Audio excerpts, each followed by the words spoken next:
Hi, I'm Connie Morris. I work with Triart Manufacturing and the Triart Gallery. And I'm Karen Sauerbrei, and I'm the jury coordinator and the treasurer of the Kingston Prize. I'm Nancy Douglas. I'm an artist and illustrator, and I run the Faces of Canada education program for the prize.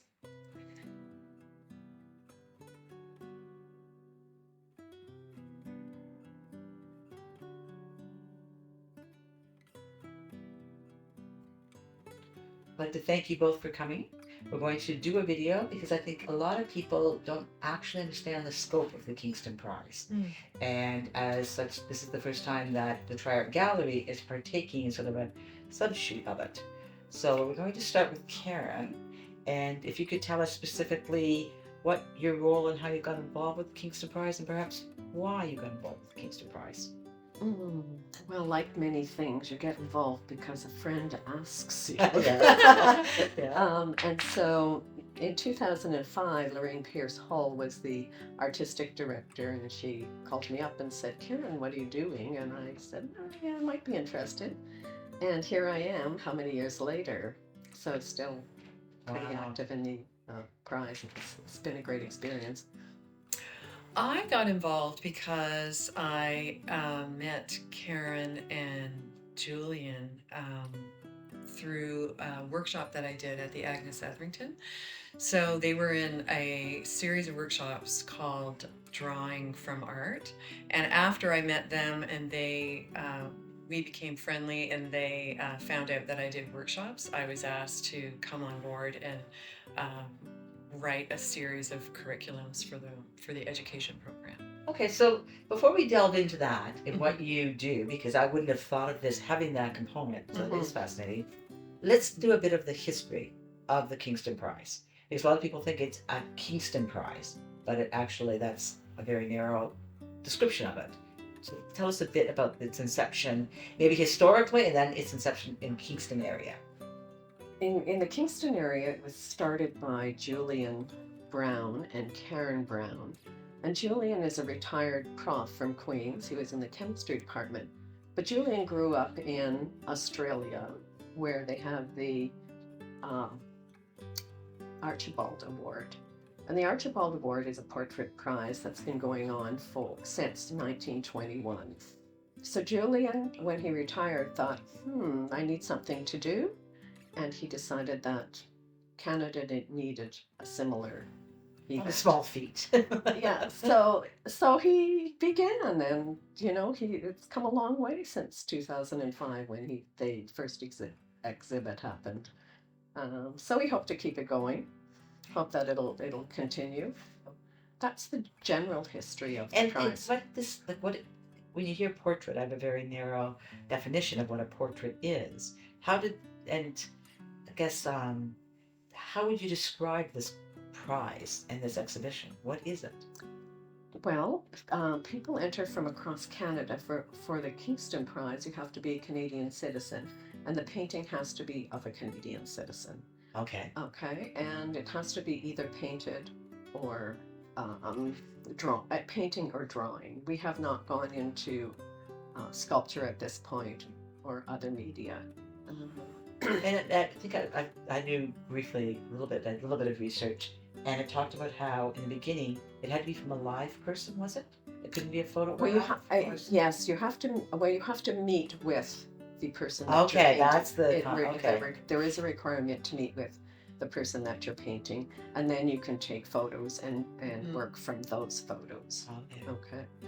And how many applicants? And we have, in our peak year, we had 450 applicants, and we get them from every province and every territory. Wow.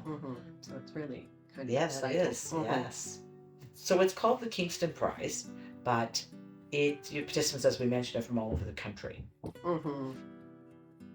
Possibly a misnomer, but it is actually the National Prize for Portraiture. So I am so grateful to be involved with the Kingston Prize. So how to unpack that?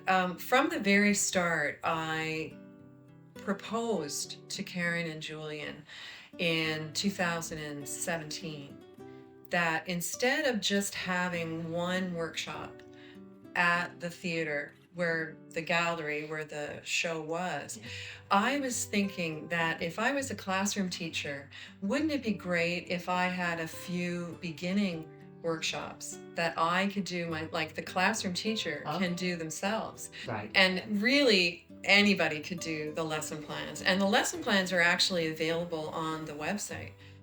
And the great thing that the prize does is they offer all of the supplies needed for participating schools. So this year as well, we're doing Saturday drawing the prize, which is an adult workshop. Because I think it's really great for people to know that the Kingston Prize is reaching out to all of the communities. Yes, yeah. No, I think that's really, So one thing that I think is really great for community involvement is the Kingston Prize is offering what we call talk and tea. And so we're opening it up to seniors residents and senior groups to come into the space. And I give a link, not like a brief tour, a very nice tour with discussion. I've been with Triart now, I think 17 or 18 years, but I've never been involved with the Portrait Prize. Normally that is my co-worker, Rainey Tepkin, and she has been on the board of directors, and now she's the curator of the Triart Gallery. So I just wanted to say that she normally would be here talking about her role in the Portrait Prize, but we will talk a bit as we go on about Triart, because we've always supported Triart, the company, the paint manufacturer, has been a sponsor of the prize all these years.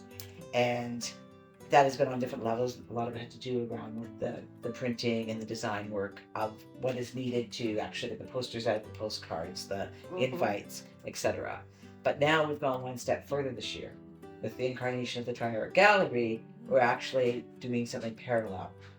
And I'm going to ask one of you two to talk about that, what we're doing. Well, I can, it's an interesting adjunct to the prize, and we can only exhibit 30 paintings out in the gallery at the fire hall, and this is a real opportunity for other artists who didn't make that final cut to be part of the Portrait Prize, and I think there's probably 20 paintings that will be hung here. Yes, and these are the ones we're doing the regional, because we couldn't do all the weren't included in the exhibition, but we're doing our regional artists. Yeah, and it's interesting because there's a history of Salon de Refusé, and that history is back in the late 1800s when the Impressionist painters were refused in the academic salons, so they went out and created their own Salon de Refusé, and we don't all know that way for them. Very well, yeah. So yeah. you never know with any gallery what's going to happen. And as I said, it's you that the concept for the Triart Gallery became involved. So I'm going to ask you to explain that a little bit. I must have had extra gumption this year because I've had that thought every year that there was the Kingston Prize. Back in 2009, I submitted a big, large self-portrait that was refused. I really loved the notion of the Kingston Prize way back then. I didn't know Julian or Karen or anyone at that point, but Robert Macklin, I remember his voice saying, well, I'm having a Salon de Refusé. And I thought, that's exciting. That's a nice sort of positive that comes out of, not making the final cut. It was a big deal for me at that point because a lot of the works that were on the wall were beautiful. So I was thinking, I wonder how many pieces there are around the Kingston area. So that's why I brought it up first to Karen, and then, or I think Marg Doherty, I was talking to her and she thought it was a great idea. And then we brought it up to Rainey. Every year you have different judges, I take it. Having the jury change every year. We often have one panelist who's back, but so it does keep fresh eyes and a different Yeah. perspective, and you get a different complexity in the artwork. Mm-hmm. Mm-hmm. Okay, thank you. Thank you. Thank you.